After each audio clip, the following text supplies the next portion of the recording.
puis un peu, on peut voir les fruits, les légumes. C'est la majorité de mon assiette, ça, ici, là. Mais vous voyez, si vous voyez sur votre feuille, ça va être un peu plus clair aussi.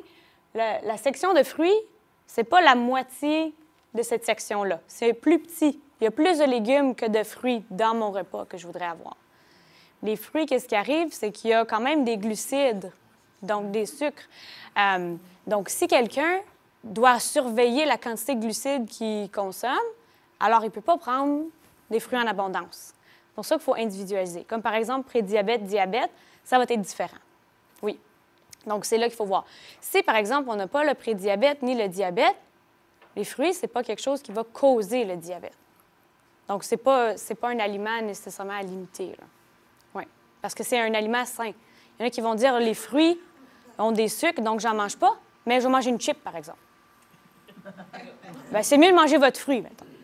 C'est certain. Fait qu'il faut juste regarder les aliments entiers, c'est vraiment mieux que tout ce qui est transformé, en général, quand on regarde la valeur nutritive. Donc, en source de protéines, on voit dans votre section, on voit la viande, il y a le bœuf, il y a le poulet. C'est quoi les autres sources de protéines que vous voyez? Les œufs, le tofu, les lentilles, les noix. Oui? Le tofu, les haricots. Le tofu contient des phytoestrogènes. Donc, pour ceux qui sont plus sensibles avec les changements hormonaux, c'est à surveiller individuellement. Si quelqu'un, justement, ne mange pas du tout de viande et se base beaucoup sur le soya, il faut faire attention à la quantité qu'on consomme. Si quelqu'un en prend 2 fois par semaine, c'est pas ça qui va avoir un impact sur sa santé. La quantité qu'elle va prendre n'est pas assez élevée. Oui. Donc, mais c'est pour ça qu'il faut voir, c'est individualisé. Voir, selon votre situation, c'est quoi la quantité que vous pouvez prendre. On a tout ce qui est d'origine animale, donc les œufs, les viandes, les poissons. Il y a aussi le tofu, toutes les légumineuses, donc les pois chiches, les noix comme les arachides, les noix de Grenoble, les amandes, les lentilles, les graines, donc graines de citrouille, graines de tournesol, etc. Puis, on a aussi un petit coin blanc. Est-ce que vous savez c'est quoi, le petit bol blanc? Le yogourt, oui. Alors, au niveau de protéines, le yogourt grec et le fromage vont être les 2 types d'aliments qui vont être assez denses pour rentrer dans cette section-là. Le lait, yogourt et tous les autres produits laitiers, quand même, ils donnent des protéines, mais pas nécessairement assez concentrées pour dire que ça va être ma seule source de protéines pour mon repas. Là, on a vu les médias, on dit, OK, plus besoin de produits laitiers, c'est quelque chose qu'on pourrait en prendre juste une fois de temps en temps. Donc là, ça, c'est quelque chose qui est sorti dans les médias un peu tout croche. Quelque chose qu'il faut retenir, c'est que si vous n'avez pas d'autres sources de calcium et de vitamine D, comme par exemple, il y en a qui prennent des amandes, il y en a qui prennent des suppléments pour ça, bien, c'est correct. Mais si vous n'avez pas d'autres sources, il faut les prendre, ces produits laitiers-là. Spécialement, justement, pour maintenir la santé osseuse. Ça, c'est quelque chose qui est super important quand on grandit, puis quand on vieillit. Ça, c'est 2 choses très importantes. Si on les manque, il faut les trouver ailleurs, comme dans les boissons de soya enrichies. Donc, pour avoir autant de protéines, calcium et vitamine D que les produits laitiers. Donc, ça, c'est quelque chose qu'il faut quand même avoir quotidiennement ou aller à chercher à d'autres sources. Il y en a qui vont préférer prendre des suppléments. C'est votre choix aussi. Oui? Tu as mentionné yogourt grec? Oui. Oui. Alors, le yogourt grec est plus dense en protéines. C'est pour ça que c'est le yogourt grec qui se situe ici. Si vous prenez le yogourt tout court, vous voulez avoir une autre source de protéines qui se situe ici pour votre repas. Donc, vous pouvez combiner ensemble pour avoir 2 sources. Oui. Si on prend juste du lait, il va en manquer un petit peu. Donc, on veut rajouter autre chose pour aller avec. Ça peut être de dire, je vais prendre des amandes avec pour mon déjeuner ou quelque chose, là. Oui. Ce qui n'est pas assez dense en nutriments pour compter pour la seule source. Le skyr, il est très dense en protéines. Oui, le yogourt skyr est plus dense en protéines que le yogourt grec. Oui, oui. Il faut juste faire attention à la quantité qu'on utilise. Donc, le yogourt, si on prend le yogourt grec, plus petit volume et plus dense, le yogourt skyr, ou skyr, est encore plus dense. Donc, si on prend la même quantité que notre yogourt, beaucoup plus de nutriments, mais peut-être qu'on n'a pas besoin de tous ces nutriments-là. Donc, selon nos besoins aussi, on peut adapter. C'est pas que c'est meilleur que le yogourt régulier, ça va selon nos besoins aussi. Si vous avez un petit appétit, bien, prenez votre yogourt skirt, vous avez tous vos nutriments là-dedans. Si vous avez besoin du volume, optez pour le yogourt régulier. Mais ça n'existe pas, le yogourt skirt en 0% de gras. Je ne suis pas certaine pour qu'est-ce qui est disponible ou nature non plus. Il y a beaucoup de protéines, oui. Oui, parce qu'il est beaucoup plus dense. Oui, Je pense que c'est 3% de gras. 3 quarts de gras. Oui, parce qu'il y a beaucoup d'eau qui a été enlevée. Il y a une limite qu'on peut enlever aussi, la quantité de matière grasse, là. Ça va être plus satisfaisant pour la portion que vous allez prendre, par exemple. Pour ça, ça dépend de vos besoins, vraiment. 0% existe.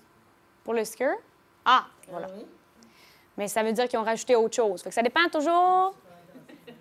Ça, c'est jouer avec l'équilibre. Ça dépend toujours qu'est-ce que vous voulez voir. Assurez-vous toujours lire la liste d'ingrédients, le tableau de valeur nutritive. On parlait justement des protéines.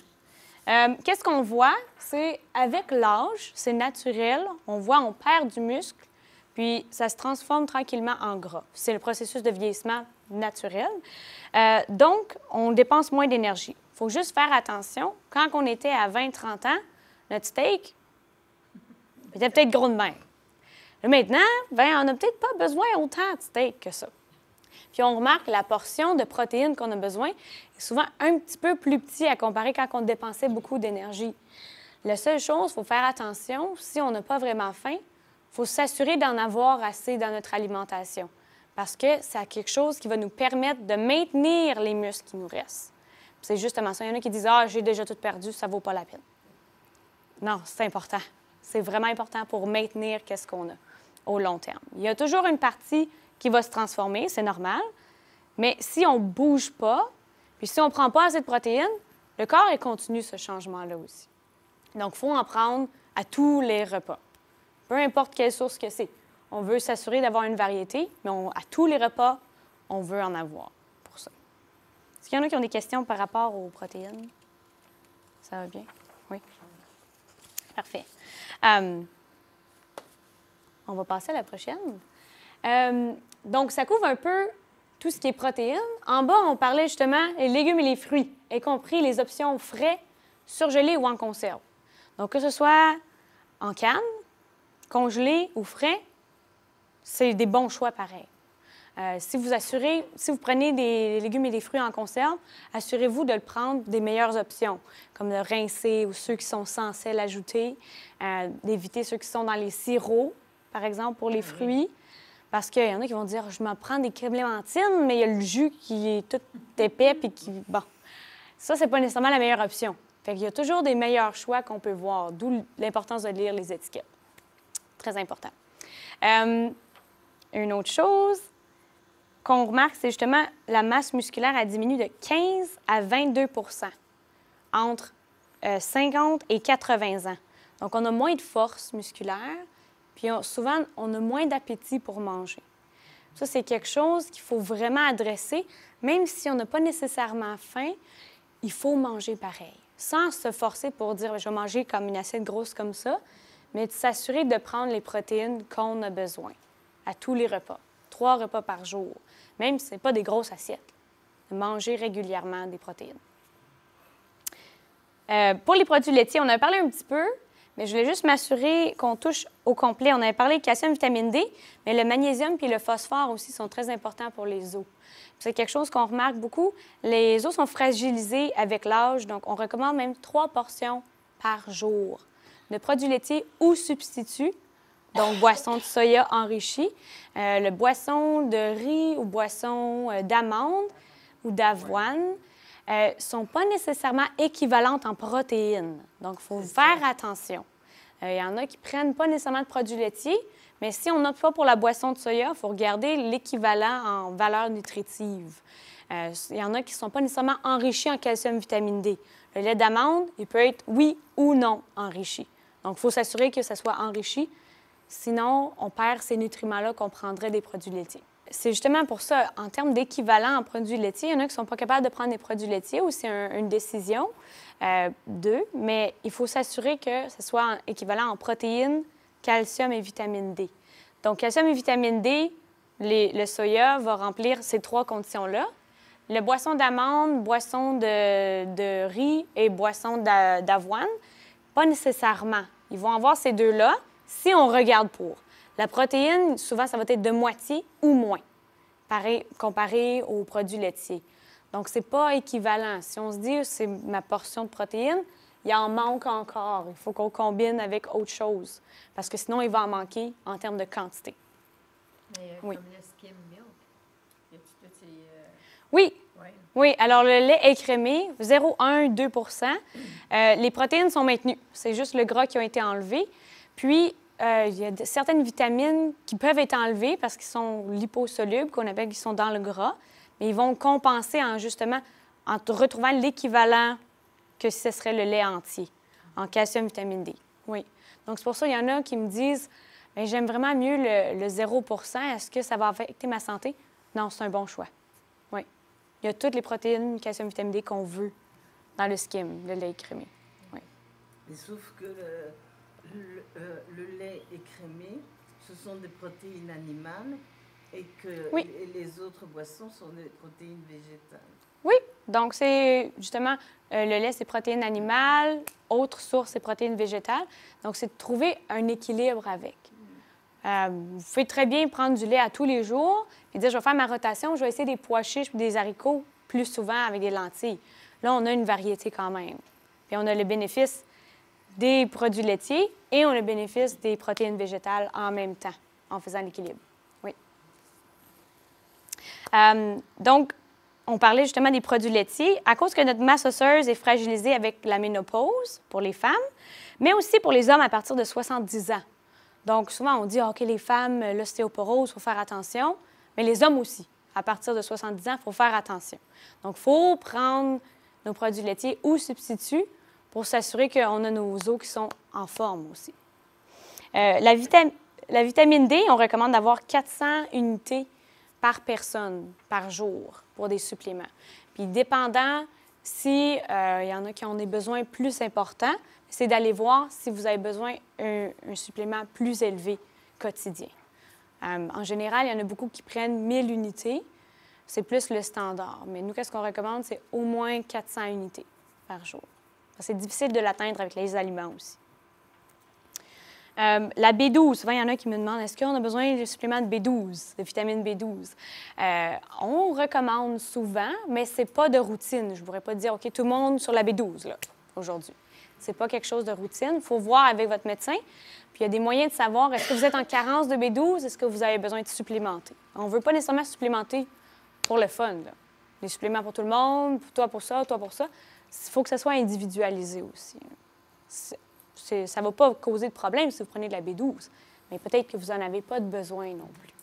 Donc, souvent, ceux qui ne vont pas nécessairement prendre des produits animaux, ils peuvent avoir une B12 plus basse. Donc, ça peut être quelque chose à regarder avec votre médecin. Oui. Donc, les suppléments, c'est ça, il faut individualiser la quantité. Nous, qu'est-ce qu'on recommande? C'est le 400 de base. Puis, il y en a qui vont avoir besoin plus. Il y en a qui prennent, bon, ça, c'est des recherches, mais il y en a qui prennent 10 000 à tous les jours. Ça couvre un peu pour ça. Mais les suppléments, il y en a qui prennent des multivitamines. Des fois, c'est peut-être pas nécessaire. Si on a une bonne alimentation, on parle du guide alimentaire, si on prend une alimentation équilibrée, on n'a peut-être pas besoin de multivitamines. C'est plus pour vous, c'est de l'argent que peut-être vous n'avez pas besoin de dépenser là-dedans spécifiquement. Mais est-ce que ça peut être dangereux, par exemple? Si c'est des multivitamines, une par jour, ça ne sera pas un problème. Parce que les quantités sont très petites habituellement. Mais c'est plus d'une question, est-ce que vous en avez besoin ou non? Si quelqu'un dit, oui, justement, les multivitamines, c'est bon pour moi, 4 par jour, tous les jours, oui, c'est là qu'on arrive avec des problèmes. Oui. Oui. Est-ce qu'il y en a qui ont des questions par rapport aux légumes et fruits? On a parlé des grains entiers. On va parler des grains entiers, en fait. Non. Dernière section, on va parler des grains entiers. Donc, on a parlé des fruits et légumes, les protéines, les grains entiers. Souvent, c'est quelque chose qu'on voit. Il y en a qui me disent pain, pâte, patate, j'ai tout coupé ça. OK. Il y en a beaucoup, c'est pour la gestion de poids. Ils disent on en mange trop. Fait que j'en mange plus. Mais là, voyez-vous un petit peu le problème. C'est que j'en mange trop, fait que là, j'en prends plus. L'équilibre, c'est ça qu'il faut retrouver au milieu. Fait que Oui, on en a besoin des grains entiers, on a besoin des féculents. Tout ce qui est justement le pain, les pâtes, le riz, le quinoa, le couscous, c'est des bonnes options. On a besoin d'énergie, là. Ça nous donne des glucides. C'est bon pour notre santé. Mais comparé à notre assiette ici, les assiettes de restaurant, ça ne va pas être la même affaire, hein? Si on prend du spaghetti, c'est ça mon spaghetti. Bon, un petit peu de sauce sur le top. Là, on se retrouve pas mal loin du quart d'assiette qu'on veut avoir et en grains entiers. Donc, c'est vraiment plus ça. Oui, on a besoin de besoins énergétiques, on a besoin de nos glucides, mais on veut opter pour des grains entiers. Le guide avant, celui de version 2007, il recommandait de viser pour la moitié de nos produits céréaliers en grains entiers. Puis on a remarqué dans la population au Canada, on n'atteint pas nos besoins en fibres, même si on essaye de viser la moitié. Fait qu'on dit tout grains entiers. Aussitôt qu'on va pour des pâtes, pour du pain, pour du riz, on essaie d'opter pour des grains entiers. Le riz brun, le riz sauvage, c'est les deux versions que vous allez avoir sur votre guide. Le quinoa que vous voyez, les pâtes alimentaires, de blé entier. On essaie d'aller pour ça. Ça peut être d'autres grains, mais des grains entiers. Ça va nous donner plus de fibres. On remarque qu'en général, les Canadiens, on n'atteint pas notre besoin qu'on a, justement. Faut que j'aille trop vite. Le pain, là, est-ce que c'est mieux le grain ou le blé entier? Très bonne question. Oui, alors, le pain, quelle version qui est mieux? Il y en a beaucoup qui optent pour le multigrain. Le multigrain, il faut juste faire attention. Multigrain veut dire qu'il y a beaucoup de grains. Il peut y avoir du blé, il peut y avoir du seigle, il peut y avoir du triticale, de l'avoine, mais ça peut être toutes des farines blanches dans un pain, mais multigrain. Puis mettre des beaux petits grains sur le top, fait que ça a l'air bien santé.